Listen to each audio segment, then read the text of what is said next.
बिहार के भावी शिक्षक बंधुओं को नमस्कार।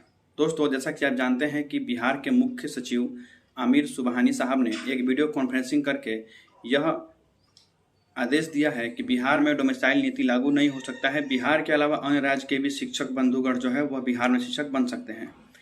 सबसे पहला बात मैं आपसे यह पूछना चाहूँगा कि इन्होंने आखिर वीडियो कॉन्फ्रेंसिंग करके ही यह घोषणा क्यों की? चाहते तो वे एक प्रिंट आउट या प्रेस रिलीज करते थे प्रिंट मीडिया के द्वारा और ये सबको खबर दे सकते थे, लेकिन नहीं, इन्होंने वीडियो कॉन्फ्रेंसिंग किया क्योंकि इनका वीडियो जो है वह वर्ल्ड वाइड पर जाए, मतलब कि पूरे भारत में फैले और ज़्यादा से ज़्यादा अभ्यर्थी जो है वो फॉर्म भर सकें।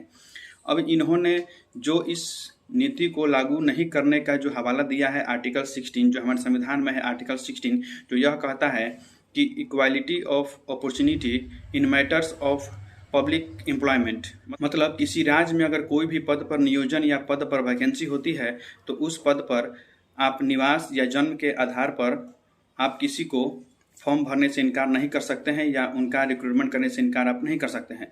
तो इसका हवाला देते हुए हमारे मुख्य सचिव जो है वह यह कह रहे थे कि बिहार में डोमिसाइल लागू नहीं हो सकता है। तो मैं एक बात पूछना चाहूँगा कि यह संविधान का जो आर्टिकल 16 है वह केवल बिहार के अभ्यर्थियों के लिए ही है या फिर अन्य राज्यों के लिए भी है?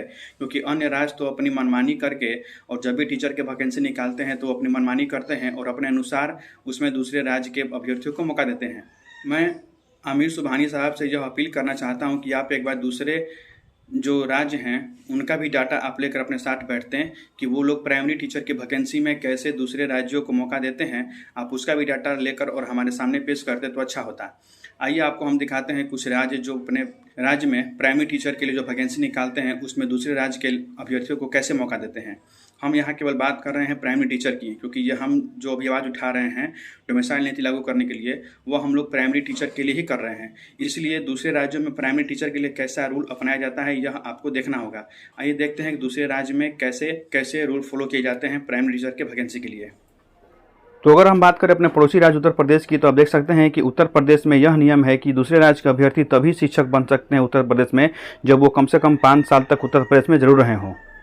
और यह खबर मैं अपने आप आपको नहीं बता रहा हूँ, यह खबर आप देख सकते हैं स्क्रीन पर कि यह एबीपी न्यूज़ के द्वारा यह खबर चलाया गया था। और आप यह भी ध्यान रखिएगा कि हम यह खबर शिक्षक बहाली के संदर्भ में आपको बता रहे हैं। अगर बात करें झारखंड में शिक्षक बहाली की, तो आप झारखंड में तभी शिक्षक बन सकते हैं जब आप झारखंड के स्थानीय स्कूल से 10वीं पास किए होंगे। वहीं आपको उत्तराखंड में शिक्षक बनने के लिए आपको उत्तराखंड से 10वीं और 12वीं की डिग्री हासिल करना होगा, तभी आप उत्तराखंड में शिक्षक बन पाएंगे। वहीं अगर बात करें हिमाचल, छत्तीसगढ़, गुजरात, अरुणाचल, असम, मेघालय, तो यहाँ का आपको अस्थायी निवासी होना जरूरी है, तभी आप यहाँ पर शिक्षक बन सकते हैं। आप अपने स्क्रीन पर एक पेपर की कटिंग देख रहे होंगे जिसमें दूसरे राज्यों में होने वाले शिक्षक बहाली की वस्तु स्थिति को दर्शाया गया है। आप देख सकते हैं कि यूपी में दूसरे राज्यों के उन अभ्यर्थियों को ही शिक्षक बनने का मौका दिया गया जो 5 साल से उत्तर प्रदेश में रह रहे हैं।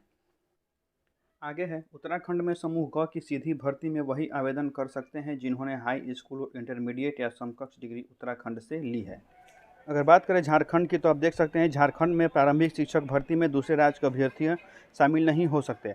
हाई स्कूलों में अधिकतम 10% सीटों पर ही दूसरे राज्यों के अभ्यर्थी शामिल हो सकते हैं। यहाँ देख सकते हैं, यहाँ पर साफ तौर पर कहा गया है कि झारखंड में अगर आपको प्रारंभिक शिक्षक बनना है तो आप वहाँ पर एलिजिबल नहीं हैं, आपको मौका नहीं मिलेगा। जबकि आप हाई स्कूल में अगर शिक्षक बनना चाहते हैं तो आपको 10% का ही वेटेज दिया जाएगा।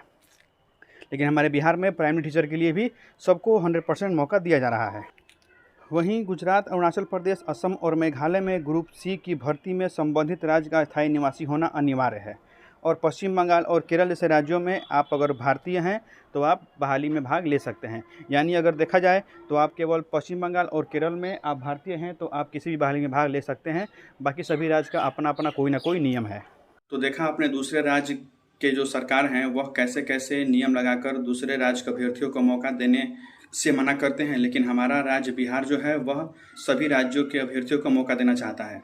जो आप सभी पदों पर, जो भी 13,000 कुछ पद हैं जनरल के लिए, उन सभी पदों में से आप केवल कुछ पद दे सकते थे। चाहते तो 10% पद या फिर 15% पद आप दूसरे राज्यों के लिए रख सकते थे।